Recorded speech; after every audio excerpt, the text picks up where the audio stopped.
मैं तुम्हारे बिना खाना नहीं खाऊंगी। देखो तुम परेशान मत हो, तुम खाना खा के सो जाओ, मुझे घर आने में वक्त लग सकता है। क्या बात है आकाश, तुम्हारी आवाज, कोई परेशानी है क्या? नहीं, ऐसी कोई बात नहीं। कुछ तो है आकाश। माधुरी, ऐसी कोई बात नहीं है, तुम खामखा परेशान हो रही हो। नहीं, कुछ तो है, मैं तुम्हारे रग रग से वाकिफ हूँ। माधुरी, मैंने बोला ना कि ऐसी कोई बात नहीं है। मैं फोन रख रहा हूँ, बाय। अब इसको कैसे बताऊं?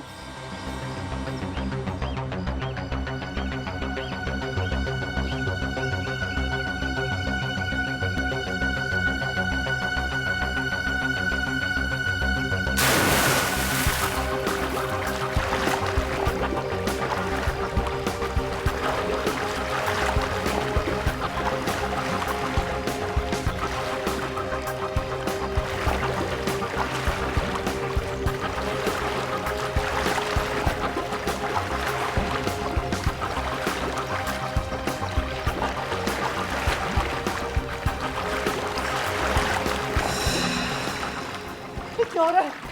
मेरे हाथ पे काम क्यों नहीं करे? कोई है? बताओ मुझे, कोई है? बताओ मुझे।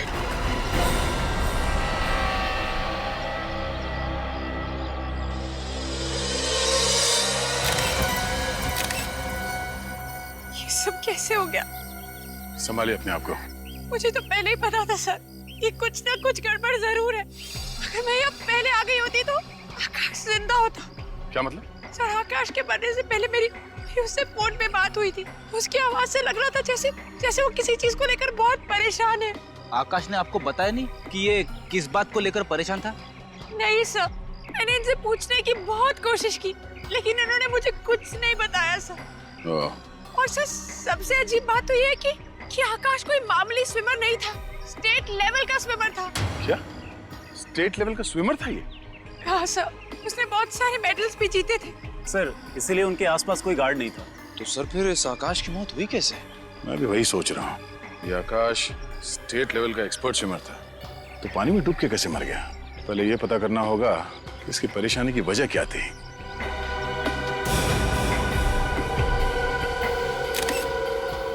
मोबाइल किसका? ये तो आकाश का ही फोन है।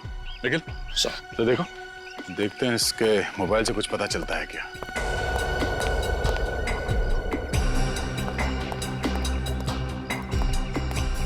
अरे आज एक एमएमएस आया। एमएमएस? सर, किसका है? किसी अननोन नंबर से एमएमएस आया, देखते हैं।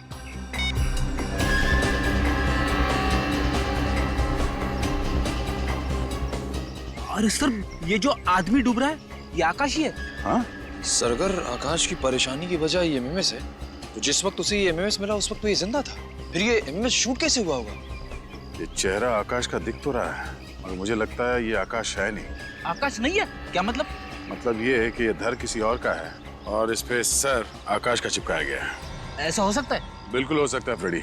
आजकल टेक्नोलॉजी की मदद से क्या क्या हो सकता है तुम सोच भी नहीं सकते। एक काम करो, पता करो ये नंबर किसका है। अच्छा, ये आकाश जब स्विमिंग पूल पर आया उसके बाद कोई यहाँ पर आया था? नहीं सर, कोई नहीं आया था। ठीक है।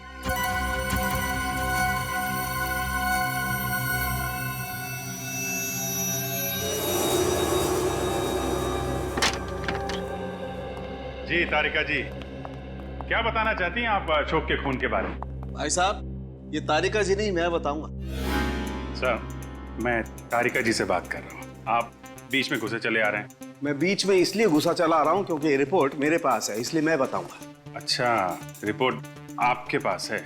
जी, अब बताइए, आपको रिपोर्ट से मतलब है या तारिका जी से मतलब है? मतलब तो तारिका जी से ही है, रिपोर्ट आप बता दीजिए। ठीक है, तारिका जी से पूछ। अरे सर, एक मिनट, आप तो गुस्सा हो गए सर। प्लीज रिपोर्ट बता दीजिए, एसीपी साहब इंतजार कर रहे हैं। इस आकाश के खून में एलएसडी मिला है। सर, वही एलएसडी जो एक ड्रग है। आश्रय, लाइसर्जिक एसिड डाइथाइलामाइड एक बहुत ही खतरनाक किस्म का ड्रग है, जिसे लेने से इंसान एक अलग ही काल्पनिक दुनिया में पहुंच जाता है। हैलुसिनेशंस होने लगते हैं उससे। न सिर्फ हैलुसिनेशन होता है बल्कि उसका ब्लड प्रेशर भी बढ़ जाता है, उसका दिमाग सुन्न हो जाता है, वो रोजमर्रा की डेली रूटीन की चीजें भी ढंग से नहीं कर पाता है। उसे दरअसल समझ में नहीं आता है कि उसके आसपास हो क्या रहा है। मतलब ये ड्रग लेने के बाद अगर कोई स्विमिंग करने जाए, फिर चाहे वो कितना ही अच्छा स्विमर क्यों ना हो, डूब के मर जाएगा। एग्जैक्टली अभिजीत, इसीलिए ये आदमी डूब करके मर गया। इसके खून में हमें बहुत ज्यादा मात्रा में LSD मिला है। कमाल है, इतनी ज्यादा मात्रा में LSD लेने के बाद ये आकाश तैरने गया ही क्यों?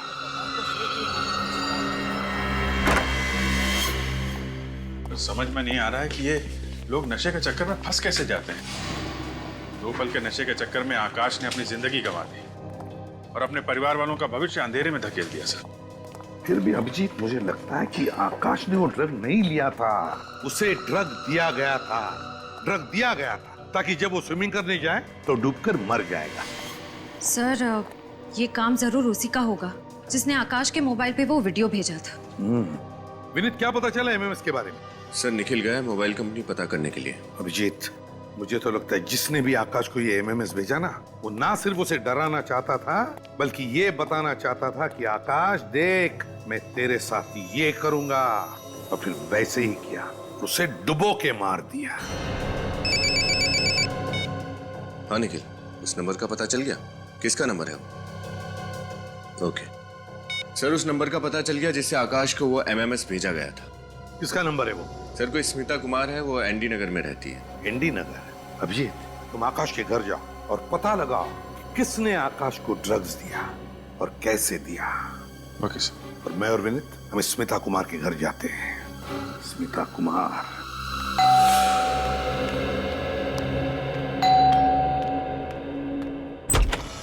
साहब आप लोग?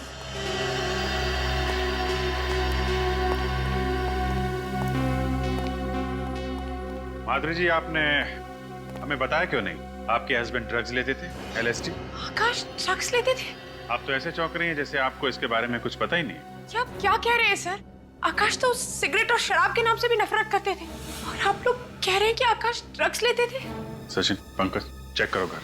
देखिए सब, देखिए, हम सिर्फ वही कह रहे हैं जो हमें फोरेंसिक रिपोर्ट ने बताया है। LSD वजह है आपके पति के पानी में डूब के मरने की, वरना इतने एक्सपर्ट स्विमर थे आपके हस्बैंड, बिना किसी वजह के स्विमिंग पूल में तो डूब नहीं सकते।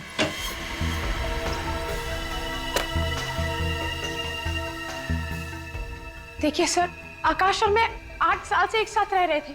अगर आकाश को ड्रग्स लेने की आदत होती तो कभी ना कभी तो मुझे इस बारे में जरूर पता चलता। और मान लीजिए सर कि आकाश ड्रग्स लेता भी था, तो वो ड्रग्स लेकर स्विमिंग करने क्यों जाता?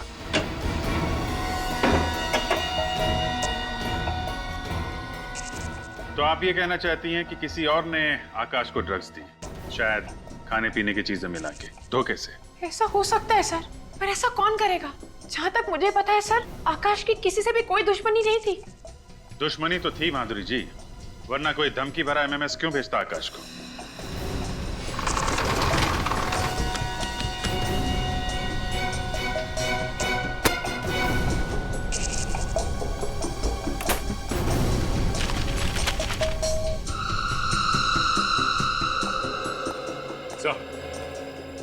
हाँ सच, ये देखिए सर, ये बाथरूम में कलोन की बोतल मिली है जिसमें कैप्सूल छुपा के रखे गए।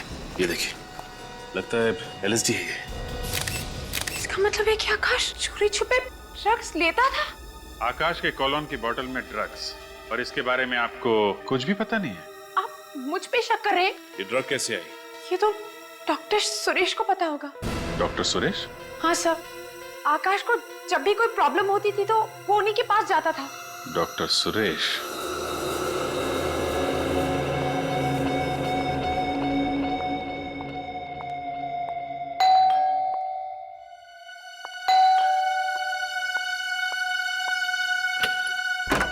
जी कहिए। अरे देखिए, अगर आप इंश्योरेंस से आए तो मैं आपको बता दूं कि मैंने इंश्योरेंस करवा लिया है। आपने तो अपनी जान का इंश्योरेंस बनवा लिया, उन लोगों का क्या जिनकी जान ही ली थी, उनके इंश्योरेंस का क्या? ये क्या बकवास कर रहे हैं आप? बकवास नहीं कर रहे हैं, पूछताछ कर रहे हैं। हम लोग CID से। CID? जी हाँ, CID। एक बात बताइए, क्या तुमने किसी आकाश नाम के आदमी को अपने मोबाइल से MMS भेजा था? MMS? जी हाँ, MMS, जिसमें आकाश पानी में डूबता हुआ दिखता है, वो MMS भेजा था? मैंने किसी आकाश नाम के आदमी को कोई MMS नहीं भेजा। तो फिर 102902 905 ये मोबाइल नंबर आपका ही है ना? जी हाँ सर, ये मेरा ही नंबर है। लेकिन मैं आपको एक बात बता दूं कि मेरा फोन तो कल ही चोरी हो गया था। फोन चोरी हो गया था इनका, बहाना अच्छा है। सर ये कोई बहाना नहीं है। अच्छा आप 1 मिनट रुकिए।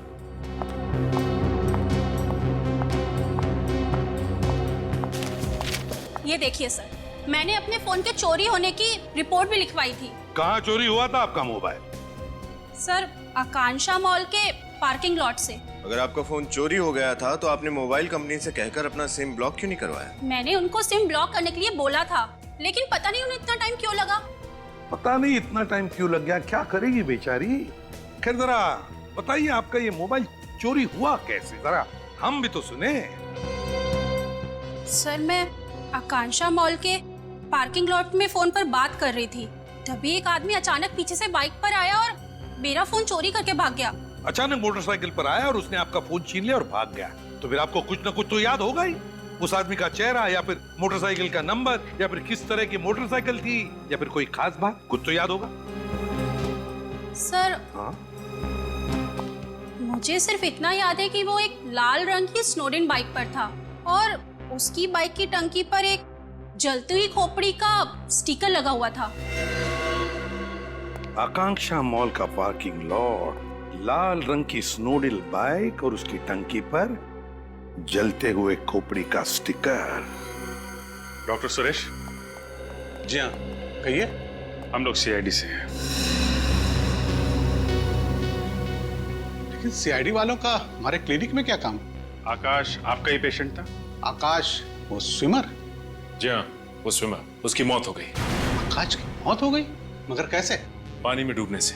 मगर आकाश तो बहुत अच्छा स्विमर था और उसको बहुत सारे स्विमिंग के मेडल मिले हुए थे, भला उसकी पानी में डूबने से कैसे मौत हो सकती है? वो इसलिए कि जब वो पानी में डूब रहा था तो एलएसडी नशे की चपेट में था। आकाश और नशा? मुझे तो यकीन ही नहीं हो रहा। अगर आकाश नशा कर रहा होता तो हमें उसके routine test, urine test, blood test में पता लग गया होता। आकाश ने कभी भी किसी प्रकार का कोई नशा नहीं किया है। अच्छा, आकाश के घर से हमें ये कैप्सूल मिले। ये कैप्सूल तो मैंने ही उसे दिए थे। आपने? तो ये कैप्सूल एलएसडी के नहीं है? लेकिन एक मिनट, ये बिल्कुल वैसे ही कैप्सूल हैं जो मैंने आकाश को दिए थे। मतलब ये एलएसडी की कैप्सूल है? ये एलएसडी का कैप्सूल है। मगर आपने किस लिए कैप्सूल दिए थे आकाश को? क्या बीमारी थी उसे? आकाश को बाइपोलर डिसऑर्डर था। बाइपोलर डिसऑर्डर था उसे? जी, आप लोगों को तो मालूम होगा, इस बीमारी में मरीजों को बहुत सारे मूड स्विंग होते हैं। मूड स्विंग्स मतलब वो अचानक से हंसने लग जाते हैं और फिर अचानक से रोने लग जाते हैं? हाँ, कुछ ऐसा ही। जब वो उदास होते हैं तो डिप्रेशन में चले जाते हैं और जब खुश होते हैं तो इतना खुश हो जाते हैं कि खुशी से फूले नहीं समाते।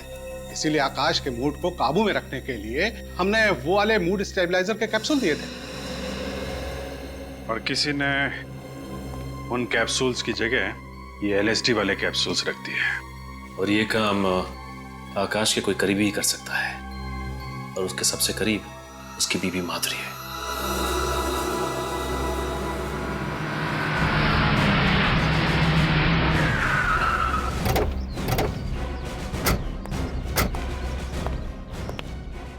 हमें एक बाइक के बारे में पूछताछ करनी है।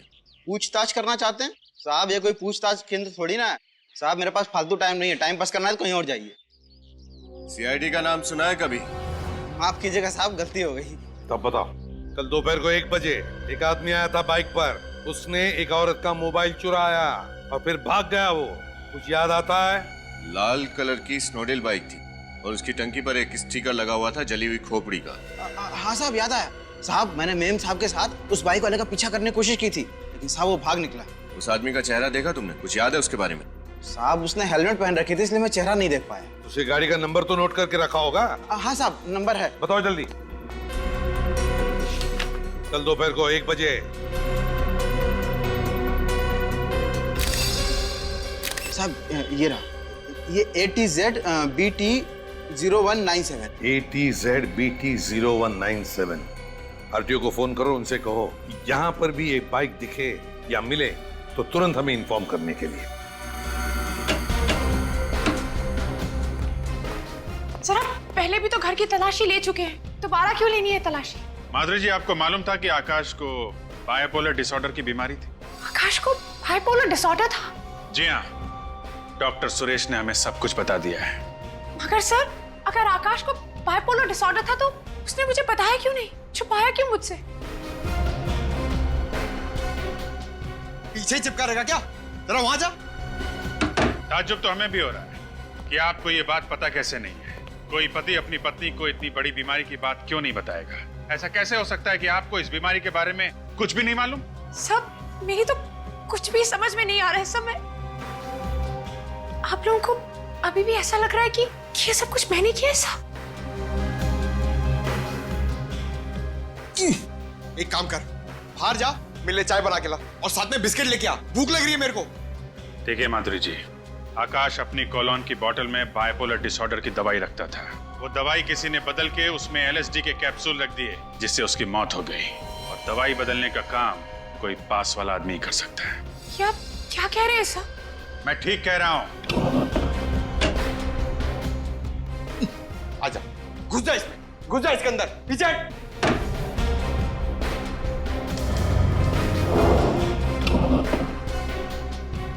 मैं आकाश को क्यों मारूंगी? मैं तो बहुत प्यार करती थी उससे। और आप यकीन माने या ना माने, मैं अपने आप को अभी भी समझा नहीं पा रही हूँ कि आकाश इस दुनिया में नहीं रहा। सर, सर जरा जल्दी यहाँ पे आइए।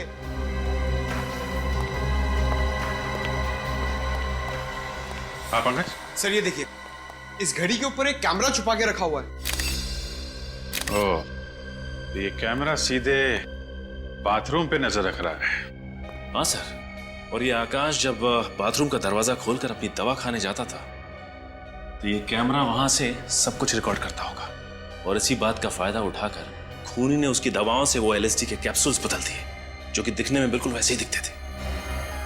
माधुरी जी, अब आप कहेंगे कि आपको इस कैमरे के बारे में भी कुछ नहीं मालूम? प्लीज मेरी बात का यकीन कीजिए।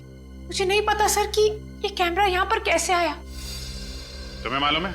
नहीं साहब, इसके बारे में मुझे भी कुछ नहीं मालूम। अच्छा पंकज, कैमरा निकाल लो। पता करते हैं ये कैमरा कहां से खरीदा गया और किसने खरीदा।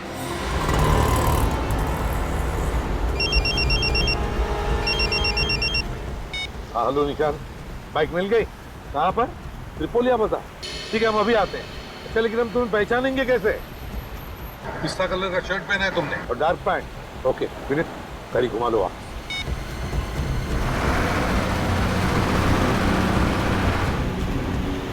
त्रिपोलिया बाजार यहीं कहीं आसपास ही होना चाहिए। सर, यही है त्रिपोलिया बाजार। नजर रखना जरा, पिस्ता कलर का शर्ट पहना हुआ है उस निशान पर। कहीं वो तो नहीं? वो देखो, आगे जाके यूटर्न मार।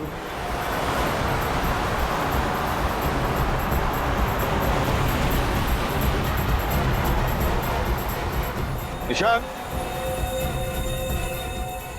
आरटीओ ऑफिसर निशान, कहाँ पर है बाइक?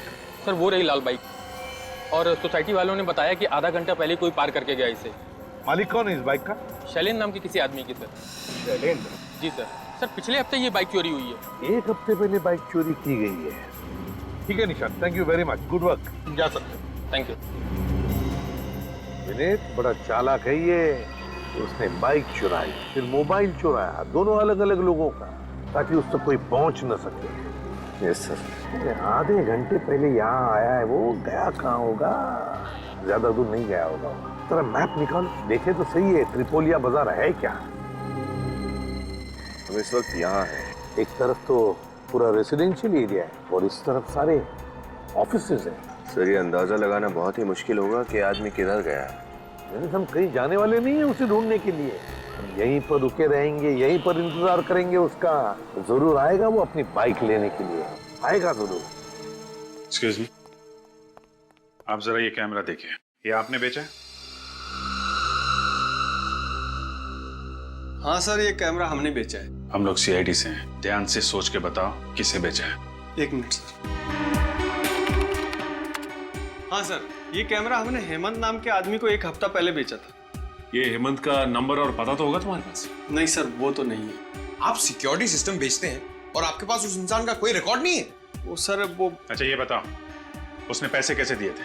क्रेडिट कार्ड से या फिर कैश? सर पेमेंट तो उन्होंने कैश से ही दिया था। कैश दिखने में कैसा था? सर हाँ सर, थोड़ा थोड़ा याद है। अरे यार, आप सिक्योरिटी सिस्टम्स बेचते हैं और आप ही के पास सिक्योरिटी कैमरा नहीं लगा हुआ है। आपका सुझाव तो अच्छा है, मैं बहुत जल्दी लगवा लूंगा। सुझाव का क्या करोगे? हेमंत को जो करना था वो करके चला गया। पंकज, हो गया? एक बात बताओ, वो आदमी कैसे आया था यहाँ पे? किसी के साथ आया था, अकेले आया था? क्या बात कर रहा था यहाँ पे? किसी से फोन पे बात कर रहा था? कुछ भी याद है उसके बारे में? हाँ सर, वो फोन पे बात कर रहा था। क्या बात करता, कुछ सुना तुमने? क्या कह रहा था? क्या कह रहा था? दिमाग पे जोर डालो, याद करो क्या कह रहा था वो। हाँ सर, याद आया। वो फोन पे कह रहा था कि मैं वेयर हाउस बहुत जल्दी पहुंच जाऊंगा। कौन सा वेयर हाउस? ये तो नहीं बोला उसने फोन पर सर। एक बात तो पक्की है, उस एमएमएस वाले खूनी ने किसी वेयर हाउस को अपना अड्डा बना रखा है। तुम्हें उसके बारे में जो भी याद है, जितना भी याद है, उसका स्केच बनवाओ। ब्यूरो चलो। सर अगर ये बाइक लेने वापस ही नहीं आया तो? चोरी की बाइक है, हो सकता है छोड़ के भाग गया हो। आएगा वो विनीत, जरूर आएगा बाइक लेने के लिए। हाँ अभिजीत, मतलब पता चल गया कैमरा कहाँ से खरीदा था? कैमरा खरीदते वक्त किसी वेयर हाउस का जिक्र भी किया था। कैसा वेयर हाउस अभिजीत? कौन सा वेयर हाउस पता चला? बिल्कुल, हम पता लगा लेंगे वेयर हाउस का। Good work Vineet. जरा मैप देखो, त्रिपोलिया बाजार का देखो, आसपास कोई वेयर हाउसेस है क्या? ये देखिए सर, इस बाजार के इस तरफ 4 वेयर हाउस है सर। तो हो सकता है ये खूनी इन चारों में से किसी एक वेयर हाउस में छुप कर बैठा होगा। वेयर हाउस चलते हैं। सर लेकिन अगर हमारे जाने के बाद ये बाइक लेने वापस आए तो? ये बाइक वाला भाग कर जाएगा कहाँ? चलो पहले वेयर हाउस चलते हैं, खूनी को देखते हैं।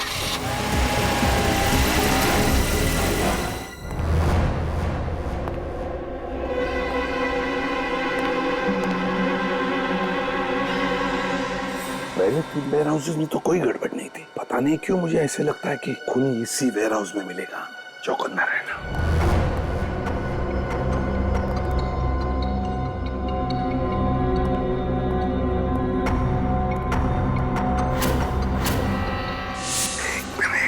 ये देखो पैरों के निशान।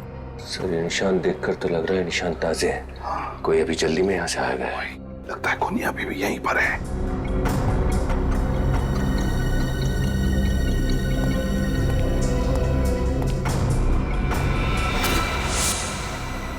लैपटॉप, और फिर यहाँ पर कोई भी नहीं। ये भाग तो नहीं गया? लैपटॉप खोलो और देखो, देखो क्या है लैपटॉप पर।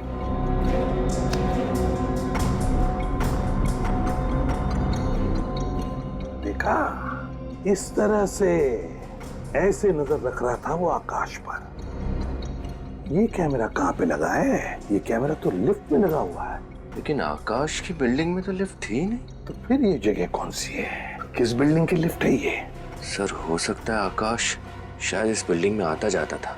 या तो ऐसा भी हो सकता है कि आकाश के अलावा वो किसी और पर भी नजर रख रहा था और शायद उसका खून करना चाहता है, और वो जो भी है इस बिल्डिंग में रहता है। कौन सी जगह हो सकती है?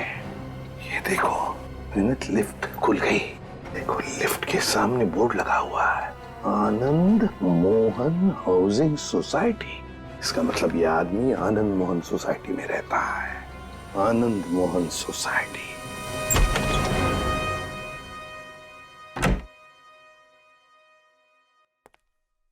हाय। हाय। एमएमएस? ये किसने भेजा? अननोन नंबर लग रहा है, देखते हैं। ये क्या है? ये लिफ्ट के अंदर कौन जा रहा है? कहिए मैं तो नहीं। लिफ्ट तो नीचे जा रही है। ये तो यही लिफ्ट लग रही है। नहीं, मैं कैसे हो सकता हूँ? रोहित, रिलैक्स रोहित, कुछ नहीं होगा। अभी लिफ्ट आएगी, अब तुम लिफ्ट के अंदर जाओगे। ये एमएमएस सिर्फ एक मजाक है, ठीक है? अब लिफ्ट आएगी और तुम अंदर जाओगे।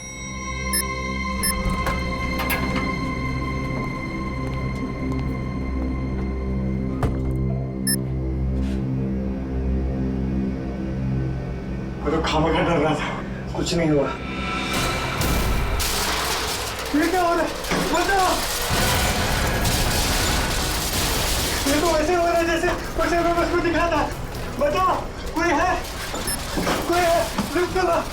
बचाओ! कोई है? लिफ्ट चला!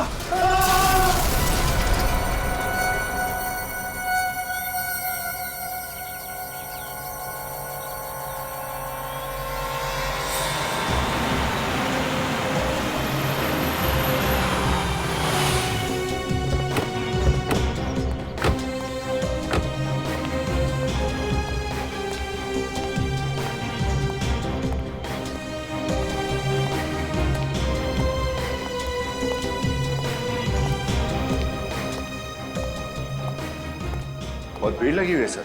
चलिए चलिए प्लीज हटिए पीछे। क्या हुआ? माय गॉड, ये हुआ कैसे? सर पता नहीं लिफ्ट नीचे गिर गई और ये आदमी बेचारा मर गया। अचानक ये लिफ्ट नीचे गिर गई? Yes sir. और ये आदमी लिफ्ट के अंदर ही था और मर गया? जी हाँ। कुछ तो गड़बड़ है विनीत, कुछ तो गड़बड़ है। एक काम करो, पूरी मशीनरी, पूरा केबल वगैरह चेक करो अच्छी तरह से लिफ्ट का। देखो किसी ने कुछ हरकत की है क्या। एक बात बताओ, किसी ने भी लाश को हाथ तो नहीं लगाया?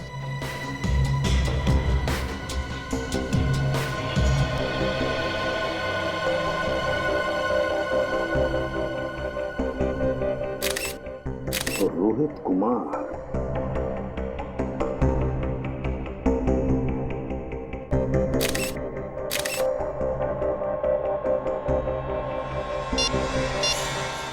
माय गॉड, वैसा ही धमकी भरा एमएमएस जैसा आकाश को भेजा था। क्या मेरा ये रोहित कुमार इसी बिल्डिंग में रहते हैं? सर 1203 12वें महले पे। इसी बिल्डिंग में? जी साहब। अच्छा एक बात बताओ, तुमने किसी अनजान आदमी को यहाँ पर आते जाते देखा? सर तो कोई आदमी नहीं आया था सर। तो याद करके बताओ, कोई बाहर का आदमी आके गया होगा। हाँ साहब, वो लिफ्ट मैकेनिक आया था। लिफ्ट ठीक करने वाला आया था? लिफ्ट में क्या नहीं? हाँ साहब। उसका तुमने आइडेंटिटी कार्ड वगैरह देखा? कंपनी का कार्ड था उसके पास? हाँ चेक किया था, आईडी बराबर था। क्या नाम है उसका? ऋतिकेश नाम था। उसने कोई नंबर वगैरह दिया अपनी कंपनी का या उसका खुद का? हाँ सर, मोबाइल नंबर लिया है मैंने। क्या नंबर है बताओ।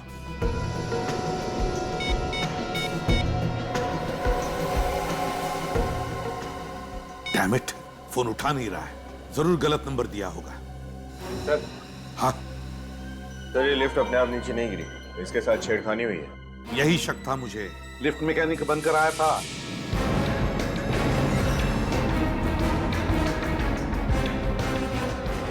मैंने उसे बिल्डिंग से जाते हुए देखा था। एक लंबा सा आदमी, उसके हाथ में टूल किट था। उसी ने सारा किया, ये सब उसी ने किया है, ये देखो। और उसी ने वो धमकी भरा एमएमएस भी भेजा रोहित को, जैसे उसने आकाश को भेजा था। और फिर जो टेलीफोन नंबर दिया, जो सेल फोन नंबर, वो भी जानबूझकर गलत नंबर दिया है। एक बात बताओ, तुमने इस लिफ्ट मैकेनिक को अच्छी तरह से देखा था ना? जी साहब। उसका चेहरा तुम्हें अच्छी तरह से याद है? अच्छी तरह से? हाँ साहब। तो क्या तुम उसका चेहरा बनाने में, उसका स्केच बनाने में हमारी मदद करोगे? हाँ साहब। गुड।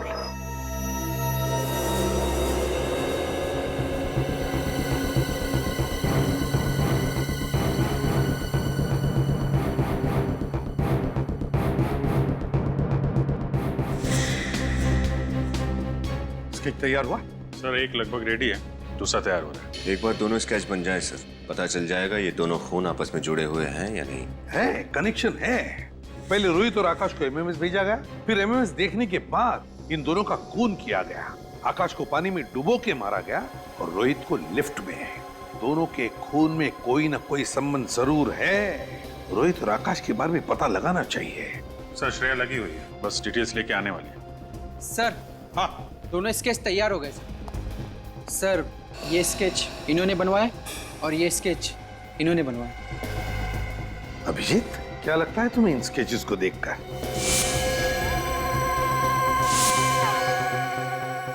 सर गौर करने वाली बात तो है सर। जरा इसका ये चश्मा और दाढ़ी मूछ निकालो। जी सर।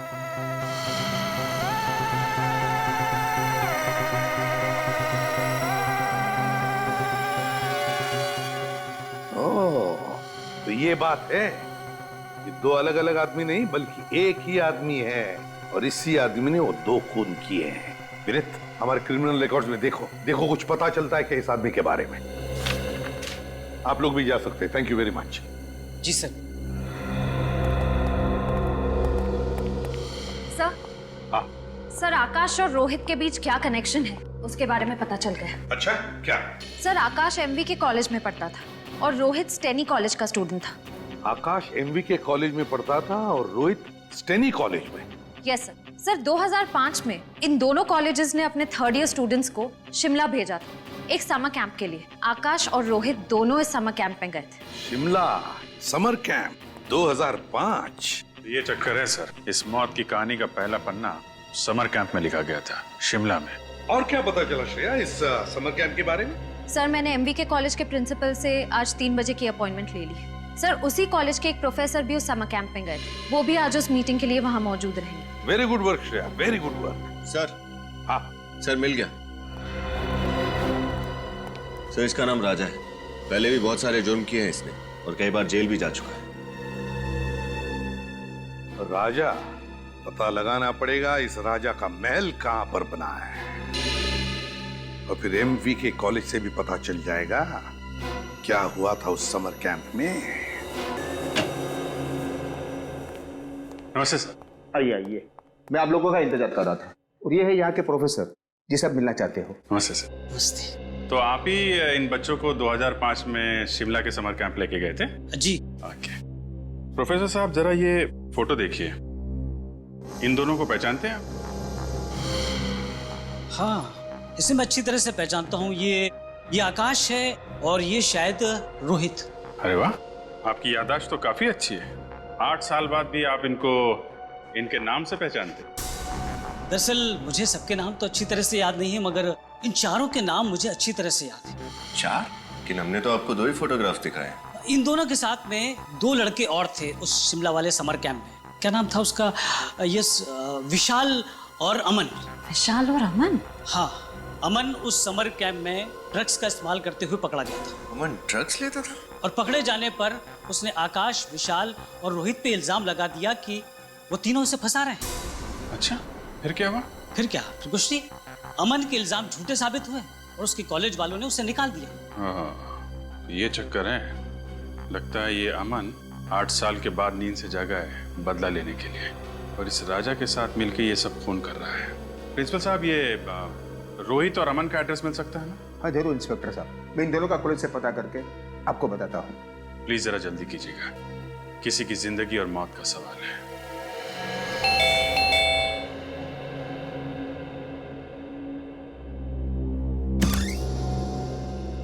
जी कहिए, किससे मिलना है आपको?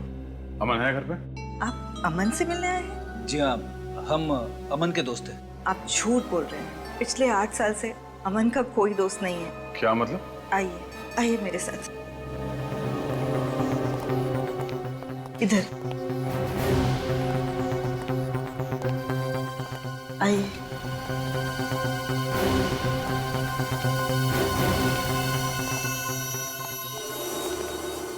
ये है अमन।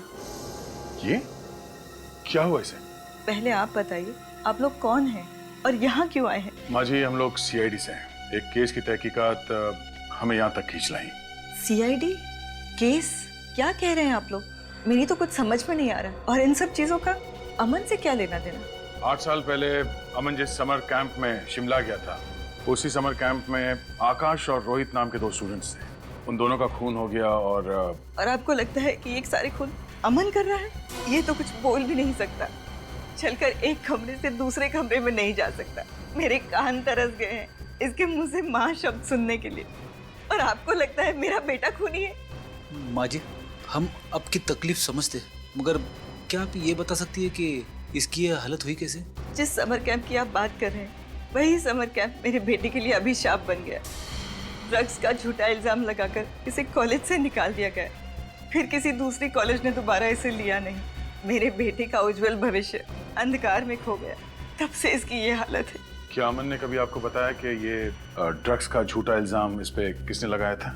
नहीं, एक चुप्पी साध ली थी इसने, कभी न खत्म होने वाली खामोशी। तो क्या अमन की हालत पिछले 8 साल से ऐसी ही है? बीच में थोड़ा सुधार आया था इसकी हालत में, मगर पिछले साल इसके पिताजी गुजर गए। तब से फिर यही हालत हो गई है इसकी। आप फिक्र मत कीजिए माँ जी, मैं अमन के लिए प्रार्थना करूंगा। अमन जल्दी ठीक हो जाएगा। आप लोग बैठिए, मैं चाय लेके आई। नहीं, आप तकलीफ मत कीजिए प्लीज, हम लोग चलते हैं। माँ जी, कभी भी किसी भी तरह की कोई मदद चाहिए तो हमें याद करिएगा प्लीज। Thank you. चलो।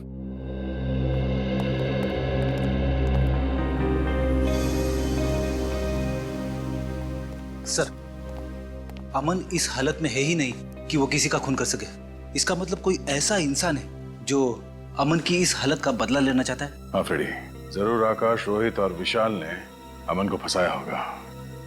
इस खूनी का अगला शिकार विशाल ही होगा।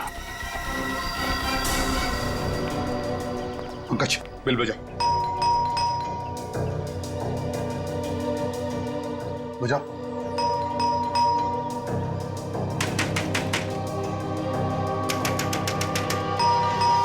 विशाल! सर, ये दरवाजा खोल क्यों नहीं रहा है? कहीं कुछ हो तो नहीं गया? गैस की बदबू आ रही है। मास्क पहन लो, मास्क पहन लो। विनीत। Yes sir. मस्जिद से दरवाजा खोलो। पंकज, पंकज देखो गैस कहां से आ रही। बंद करो।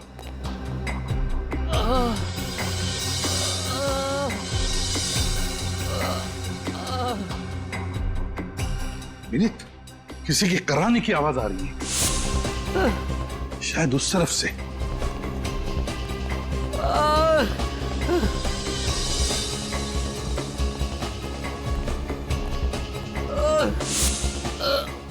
My God.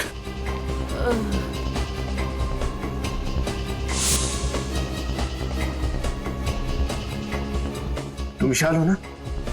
सर विशाल। विशाल? विशाल क्या हुआ? सर, इसे बचा लो सर। किसे किसे बचा लीजिए? हैं? मेरी मंगेतर प्रिया को। क्या हुआ प्रिया को? कहाँ है वो? राजा क्या? उसे अपने साथ ले गया। राजा प्रिया को अपने साथ ले गया? हाँ? कुछ पता है कहाँ गया? सर। पंकज, तुम इसे हॉस्पिटल ले जाओ, हालत बहुत खराब है। विनीत, श्रेया को फोन करो, बुला लो उसे। हमें प्रिया को बचाना चाहिए, जल्दी। पंकज, हम लोग जाते हैं।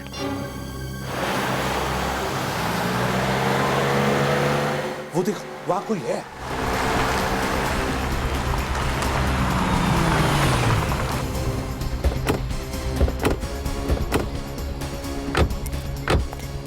सर कहीं ये प्रिया तो नहीं?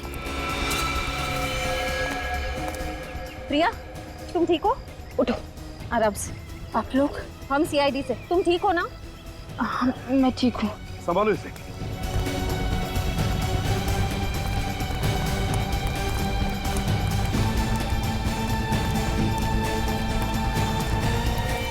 देखो देखो, जिंदा है क्या? सर ये तो राजा है। राजा? ये तो मर चुका है सर। समझ में नहीं आता। गाड़ी यहाँ पर क्रैश हुई है, राजा यहाँ मरा पड़ा है, वो प्रिया वहां पर है। ये सब हुआ कैसे होगा? पता नहीं क्यों मुझे लगता है सारा सच सामने नहीं आ रहा है। कुछ तो गड़बड़ है। गाड़ी को चेक करते हैं अच्छी तरह। देखो जरा। उठ सकोगी? हाँ, संभल के। देखो कुछ गाड़ी में प्रॉब्लम है क्या? अच्छी तरह से देखो। रुको, मैं पानी लेकर आती हूँ। हाँ?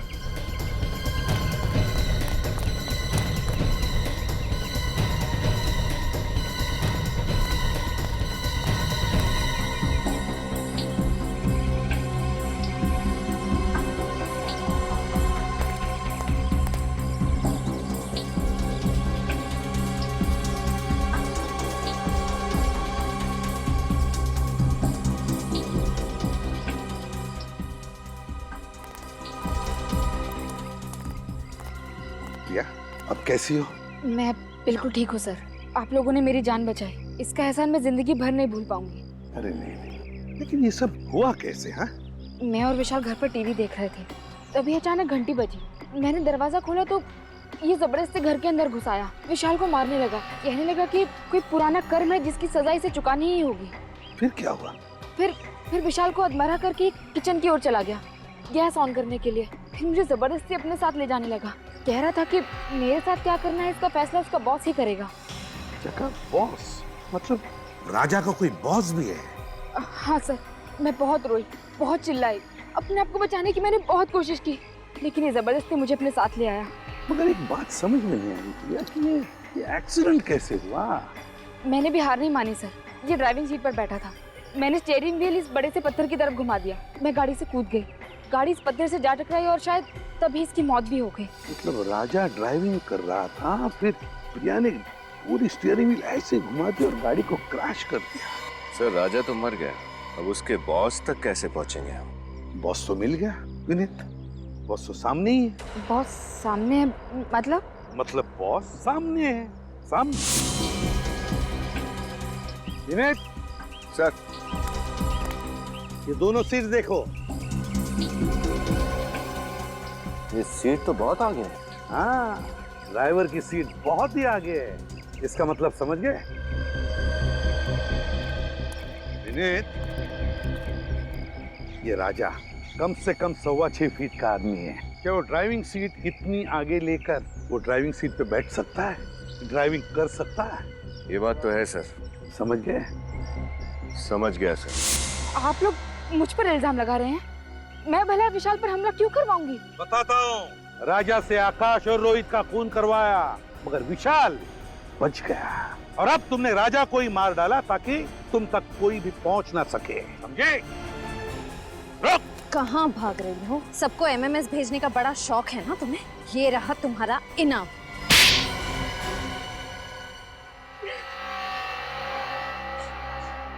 हाँ, मैंने ही आकाश, रोहित और राजा को मार डाला। विशाल को भी मार डालते अगर आप लोग उसे बचा ना लेते तो। बहुत अफसोस हो रहा होगा, है ना, कि चौथा खून कर नहीं पाई। क्यों? विशाल को मार डालती तो मेरा बदला पूरा हो जाता। कैसा बदला? अमन का बदला। बहुत प्यार करती थी मैं अमन से। कितने सुहाने सपने देखे थे हमने हमारे भविष्य को लेकर, लेकिन उन तीनों ने अमन की क्या हालत कर दी। आज मेरा मन अपनी प्रिया को पहचानता तक नहीं है। अमन की इस हालत के लिए वो तीन जिम्मेदार कैसे? 8 साल पहले शिमला के समर कैंप में उन तीनों ने जबरदस्ती अमन को शराब पिलाई। उस बेचारे को तो पता तक नहीं था कि उस शराब में ड्रग्स मिला रखी थी। उस ड्रग्स की मात्रा इतनी ज्यादा थी कि हमें तभी अमन को हॉस्पिटल लेकर जाना पड़ा। पूरे कॉलेज में अमन की बदनामी हुई कि अमन ड्रग्स लेता है। उसे कॉलेज से भी निकाल दिया, कहीं और एडमिशन नहीं मिला उसे। इस बात का उसे इतना गहरा सदमा लगा कि आज तक वो। फिर अमन की इस हालत का बदला लेने की तुमने ठान ली? हाँ, मैंने ही राजा को तीनों को मारने की सुपारी दी थी। एमएमएस भेजे और काम खत्म हो जाने के बाद मैंने खुद ही राजा को ऊपर पहुंचा दिया। उस एमएमएस में राजा ही था ना, जो डूबने की एक्टिंग कर रहा था? जी। अमन के साथ जो कुछ हुआ वाकई बहुत बुरा हुआ, इसका अफसोस है हमें। लेकिन जुर्म की आग को बदले की आग नहीं बुझा सकती। 3 खून किए तुमने और खूनियों की मंजिल एक ही है, फांसी का फंदा।